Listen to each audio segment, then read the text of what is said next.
Hi everyone, so it's good to be here. I'm Stefan Bayer. So this talk is really about what has changed in smart contract security in the last 3 years, which is since I've been auditing smart contracts. So it's slightly biased, of course, and subjective, but I'm sure some of the observations the community will share with me. So before I start, very quick background about myself and the companies I represent. So as you can see in this picture, I used to have hair, but I also have a background in distributed systems research and then moved into cybersecurity. And now I represent two companies, Solidified and Cryptonics. So Solidified has been securing smart contracts through audits and bug bounties since 2017. And right now we've secured over $500 million in assets. And Cryptonics is partnered with Solidified, and we focus more on full stack blockchain security and protocol and cryptography consulting. So anyway, let's dive right in with a bit of code. So I don't want to bore people with code, but this is from my first audit I did back in 2017. It was some sort of smart contract game or betting application. And it's that's just without going into details, that it's a function the owner can use, the owner of the smart contract, to adjust the fees. And what I found there was a potential overflow, in that if one of these input parameters is a very large number, this constraint here, this require statement, which states that the total of the fees can only be below 5%, can be violated. So the owner can actually get a very large fee and drain the contract. So this is something we marked as a minor issue, because it affected something the owner could do, but no funds could be lost apart from by a privileged account, really. But let's compare this to an issue from a very recent audit report. So this is 2020. And again, I chose a minor issue to have a comparative example. And I won't read out the full issue. I just dive into the interesting bits straight away. So it mentions that it's unclear on a governance process. So now we have a system which has a governance system built in.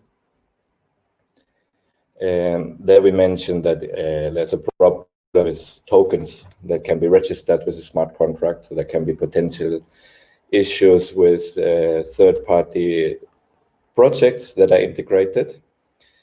We're talking about setting prices externally, so they're oracles. So that gives us a potential for price manipulation. If the price changes quickly, this contract could actually freeze some of the funds. So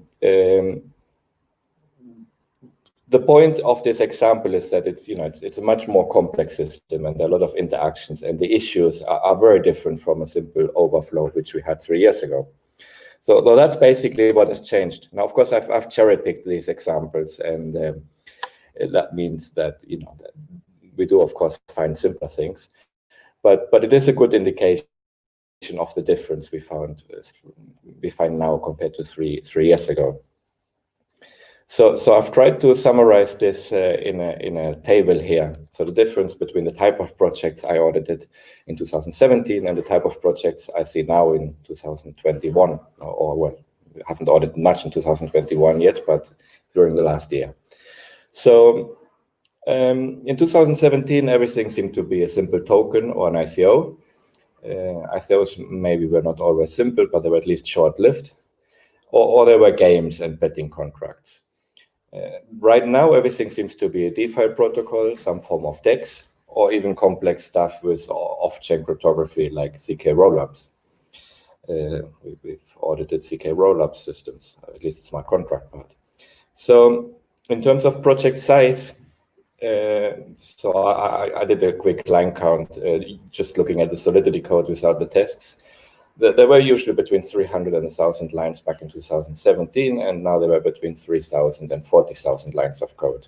Obviously, that's biased, and it's not a very fair number, because when I first started auditing in 2017, I didn't get the big projects. So take that number with a pinch of salt. But it is true that the projects are much larger these days. And in terms of dependencies, in 2017, the projects used to be fairly self-contained. There were, of course, library dependencies, but that's about it. And now, over the last year, projects are huge. They have dependencies to big libraries, to other projects. There's DeFi composability, there's oracles involved, and there's also upgradability. Different ways of upgrading smart contracts. So it's very much changed in terms of complexity. And it's also changed in the vulnerabilities we typically find. So in 2017, most were access control, arithmetic errors, overflows, and then reentrancy and block limit issues, which I've marked here in bold because we still tend to find them. And I want to talk a bit about these usual subjects in a minute. But the other things we come across now are things like dependencies on Oracle that might lead to price manipulations, flash loan resistance. And of course, when I say flash loan resistance, I mean resistance to rich people, right? It doesn't matter where the money comes from. It comes from a flash loan or somewhere else. But if someone has a lot of access to a lot of assets, they can manipulate prices much more than they used to be able to 3 years ago. There are a lot of dependencies on external code. Malicious tokens are a problem. ERC 777 hooks have been exploited for injecting code in places where they can do damage. And we do find much more logic errors. And also we have to worry about things like front running much more than we used to. And of course, that's a bit subjective, but we've tried to quantify it a bit. So at Solidified, one auditor looked back at all the projects we audited in the first 9 months of 2020. And that included 40 projects, and we looked at the critical and high severity issues we found. And these projects included names like Hermes, B Protocol, Loopring, Kyber, Origin. So they are large projects, and they are fairly competent projects, right? So this, I think it's a good representation of the community. What we found now that most of the errors in the code, most of the vulnerabilities we detected were logical errors, things that were not on like a checklist of well-known vulnerabilities. But there's some other interesting finds, and unauthorized access is really very similar to logical errors, because here I'm not talking about things like function visibility. It's people, unauthorized accounts gaining access to things they shouldn't through errors in the logic. So they can really be combined with logical errors. So almost half is due to things that, programming errors in the code. But there are some other big groups which I call the usual subjects, the usual suspects, and let's go through them. There are 3 big ones that really worry me sometimes. So obviously there's reentrancy. Most of you that code in Solidity have seen this example here. It's been displayed many times. It's just an external call that can be called back into the same code, and the balance is actually updated after the fact. So an attacker, which can have a smart contract that calls this and train the contract. And I don't want to give a talk about reentrancy and explain the technicalities of it. So those of you that know it will be very aware of it. But the thing is, it keeps coming up, right? So 4 years have passed since the DAO, and it keeps creeping up in a lot of audits. We find potential reentrancy vulnerabilities. And it really bothers me because race conditions are nothing new in smart contracts, and things like mutexes and these techniques have been around way before we started programming smart contracts. But we also have to admit, as a security community, and I include myself in this, that during the 4 years since the DAO, we've been giving out really bad advice, right? So we've been telling people to use send and transfer instead of call. And we were relying on a certain amount of gas being forwarded, and then the other side not being able to execute anything malicious because there's just not enough gas for it. And if you think about it in hindsight, and it's always easy after the fact, that's really bad practice. And protocol changes and changes in gas prices have sort of come back to bite us, and it's turned out to be butterflies. But anyway, after 4 years or since now, we should really not find reentrancy much in smart contracts. The second one we find quite a lot is the block gas limit.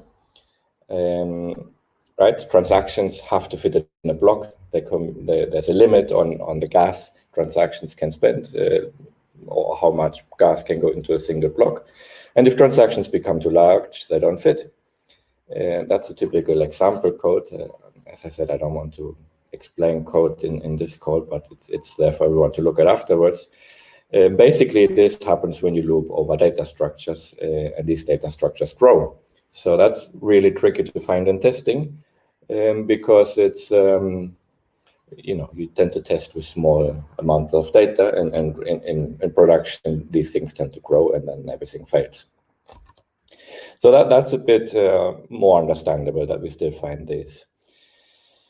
The other big three of repeat offenders are the denial of service in external calls, what we call them. And basically it means in a transaction you do something, then you make an external call, and then you do something else.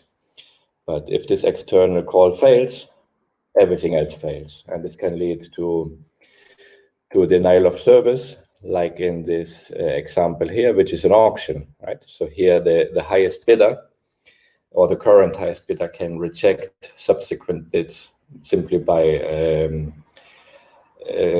making the refund operation fail, and then he just wins the auction. Right? So it's a typical example, and we do come across this quite a lot. So anyway, these are sort of the things that haven't changed since I first started auditing in 2017. But I have some new concerns, and I'm sure many of you will share these. And the first one is the project complexity we are seeing these days. So there's now very large code bases. Projects get bigger, and obviously that means they have to get larger in terms of number of lines of code. But the designs are also becoming very complex, and sometimes unnecessarily complex, in my opinion. In particular, there's a lot of very complicated math involved, sometimes justified, so sometimes not so justified. But that leads to a lot of bugs in the logic, right? So these are difficult to find in an audit, really, and they are very worrying. Some of the formulas some projects produce.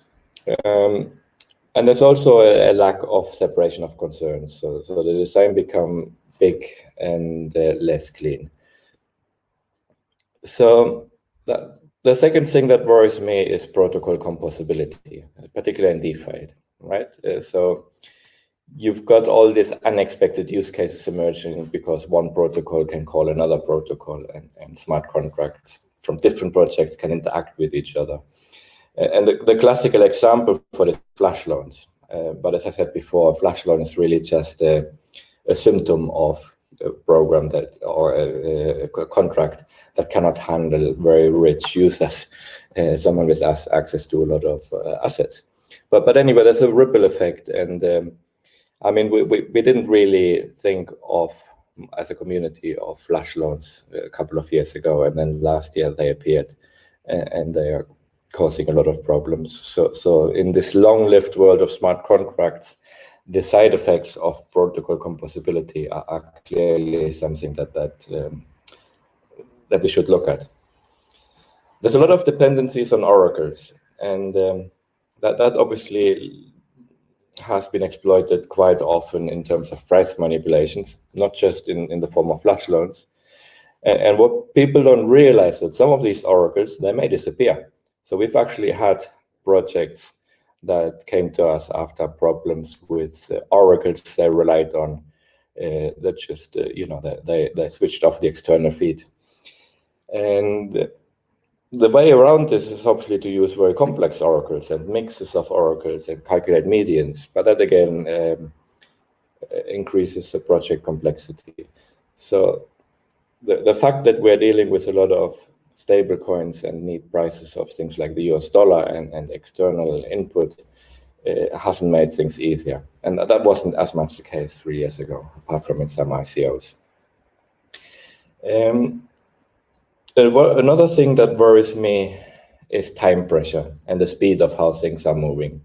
And there has been obviously a bit of a DeFi gold rush, and that means people are in a hurry. And particularly that, we usually get calls, can you audit right now and can it be ready the day after tomorrow? Which is obviously not possible. But basically it means people skip on testing. They're rushing out projects to cash in on the current boom. And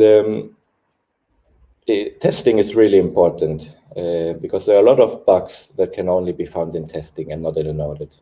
People in order to be fast, they don't have good test coverage and try to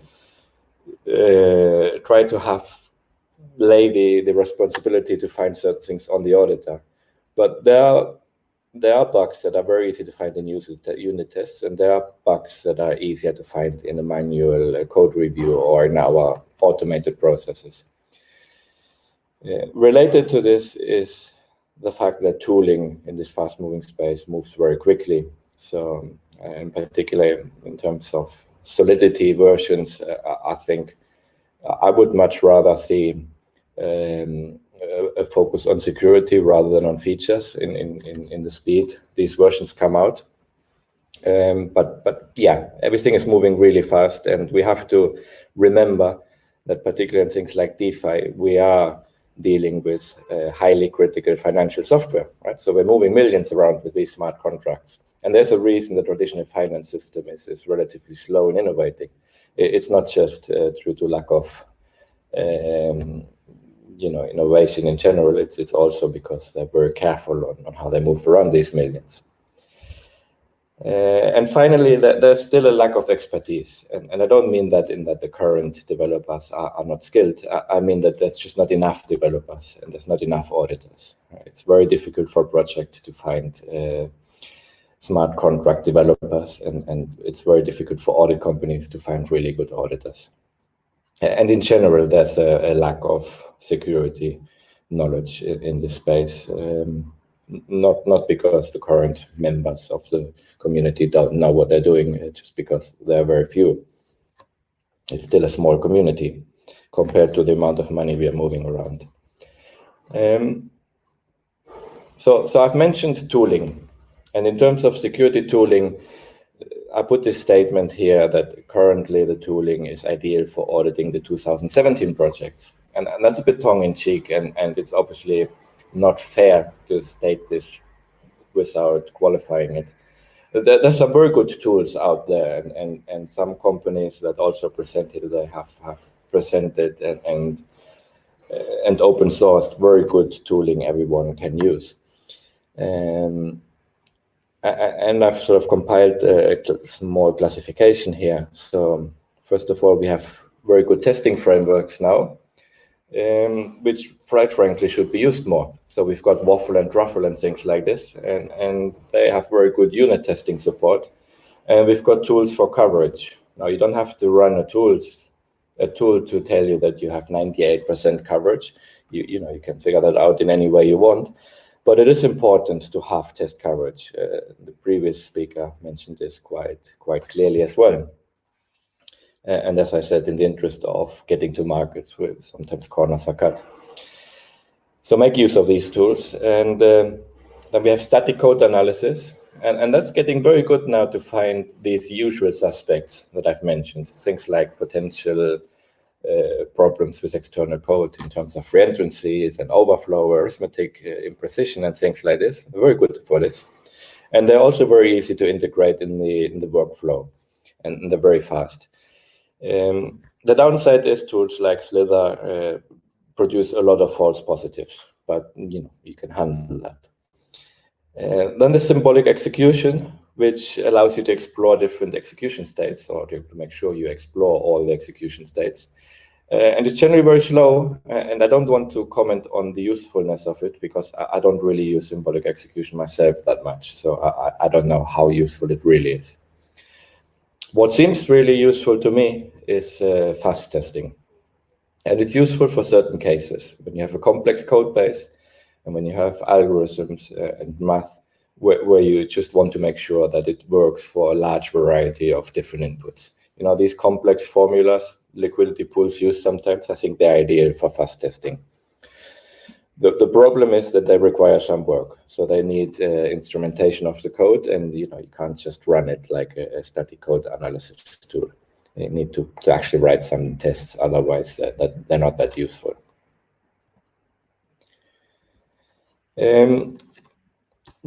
What I want to talk about as well is that we have to look from a security point of view these days beyond smart contracts. Because that's where a lot of the high-profile incidents have happened, right?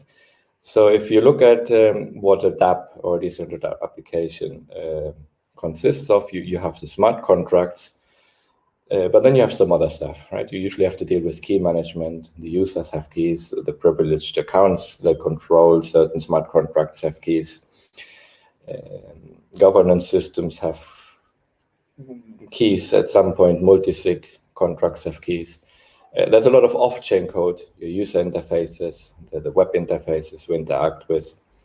And there's infrastructure, right? We use Infura, we use nodes. These run on operating systems or networks. And finally, there's humans involved, right? Users. And if we look at blockchain in particular, or decentralized applications, only the first two, smart contracts and key management, are specific to blockchain applications. And then the last one is different, right? So you always have users, but the users of a DApp are empowered. They control their own keys. They have their keys in MetaMask or wherever, and they can mess things up quite easily compared to a user of a small web application or something like this. And so one of the things projects, when they write their smart contracts and deploy that, should look at is, how do they manage their keys? How do they tell their users to manage keys? How do they deal with privileged accounts? Keys can be stolen, keys can be lost. What do you do then, right? So contingency plans. And you can do that in a number of ways. So you have to look at first how you store keys. Now, if you have very critical keys, on the project side, like multi-signature keys for controlling smart contracts and things like this, you can store them in something like a software key vault, which can connect to a cloud hardware security module if you're so inclined, or you can do a real physical hardware security module to deal with keys, right? But that's something a lot of projects don't even think about. And also, what are your procedures? We can audit a multi-sig contract, but we don't know how you use it. So what's the procedure for people to sign this? How many people have keys and how many keys do you need? How do you deal with logging of usage of these keys? That sort of thing. And a lot of this is policy, right? Usually when you talk about key management, is how are keys issued. In blockchain applications, usually the users issue their own keys, but how are the privileges associated with these keys issued? How are they revoked? What do you do when a key is compromised? It's always good to have a protocol in place.